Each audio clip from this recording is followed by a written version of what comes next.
Assalamualaikum warahmatullahi wabarakatuh. Terima kasih udah klik video ini. Langsung saja kita akan membahas pertanyaan atau masalah yang disampaikan dari sahabat viewers kita ya. Saya bacakan dulu pertanyaannya seperti ini. Malam Bang, mau tanya. Ada yang mau jual mobil ke saya, tapi ada STNK saja, katanya BPKB-nya hilang. Untuk bisa cari tahu apakah dia gadai, karena feeling saya dia digadai. Baik, kita langsung bahas saja. Nanti yang punya pendapat, yang punya pengalaman, silahkan komen di kolom komentar di bawah video ini. Kalau menurut saya, ketika ada orang yang misalkan menawarkan kepada kita untuk membeli mobil mereka ya, misalkan dia nawarin mobil untuk dijual kepada kita, kemudian dia beralasan bahwa mobilnya ini cuman ada STNK-nya aja, BPKB-nya nggak ada, dan orang ini, si calon penjual ini mengaku bahwa BPKB-nya hilang. Apa sikap kita kalau misalkan kita tertarik dengan unitnya? Misalkan mobilnya masih layak, kemudian kita tertarik dan harganya juga pasti terjangkau. Kalau mobil-mobil dengan surat-surat sebelah itu sangat terjangkau sekali, jauh di bawah harga pasaran. Kita tertarik nih, apakah kita langsung percaya saja atau gimana nih?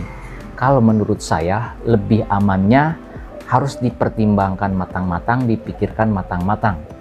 Jangan mudah tergiur dengan harga yang sangat rendah, dengan harga yang sangat jauh dari harga pasaran, tetapi surat-suratnya cuma sebelah.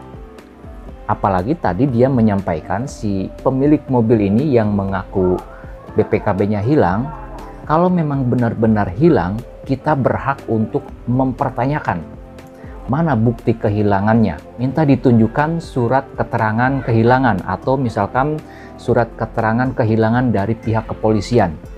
Mintalah itu untuk bisa menjamin bahwa memang benar-benar BPKB-nya tersebut hilang. Karena kalau hanya ngaku-ngaku doang, cuma ngaku-ngaku BPKB-nya hilang, tidak ada bukti yang kuat, tidak ada bukti lapor misalkan keterangan kehilangan dari kepolisian, maka itu bisa menimbulkan persepsi, bisa menimbulkan dugaan ataupun kecurigaan mobil ini ada beberapa kemungkinan. Yang pertama, mungkin saja BPKB-nya masih berada di leasing.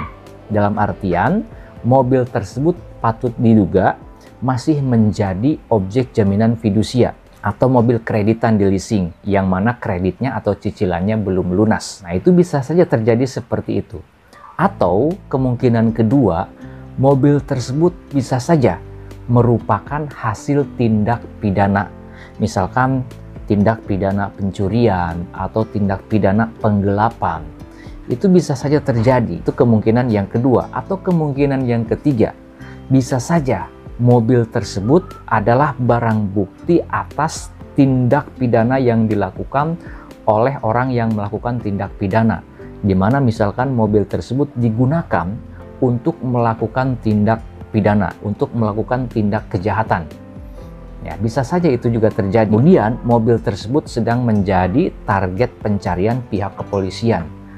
Kalau misalkan mobil tersebut kedapatan atau ketemu oleh polisi yang sedang mencari mobil tersebut karena misalkan digunakan oleh tersangka untuk melakukan tindak pidana atau misalkan merupakan hasil dari suatu tindak pidana, apakah pencurian, perampasan, pembegalan, atau mungkin juga penggelapan, itu bisa saja terjadi.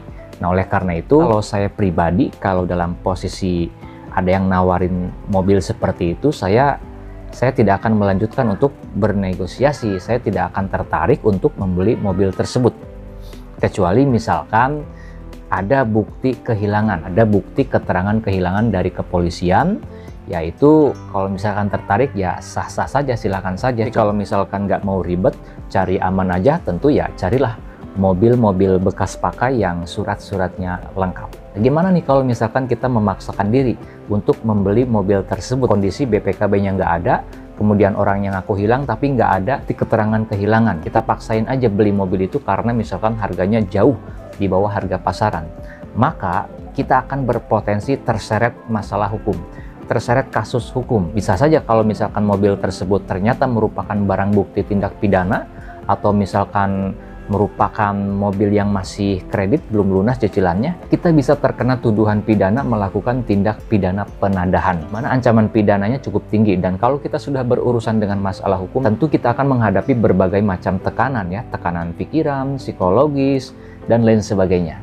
Nah, itu saja, mudah-mudahan bisa menjadi pertimbangan bagi Anda yang hendak membeli mobil dengan kondisi STNK only atau STNK-nya saja. Kalau menurut teman-teman video ini ada gunanya, channel ini ada manfaatnya, saya mohon keikhlasan dari teman-teman viewers semuanya untuk subscribe ke channel Pengacara Santuy Official. Bukan siapa-siapa, hanya Lawyer Deso. Sampai jumpa di video-video selanjutnya. Assalamualaikum warahmatullahi wabarakatuh.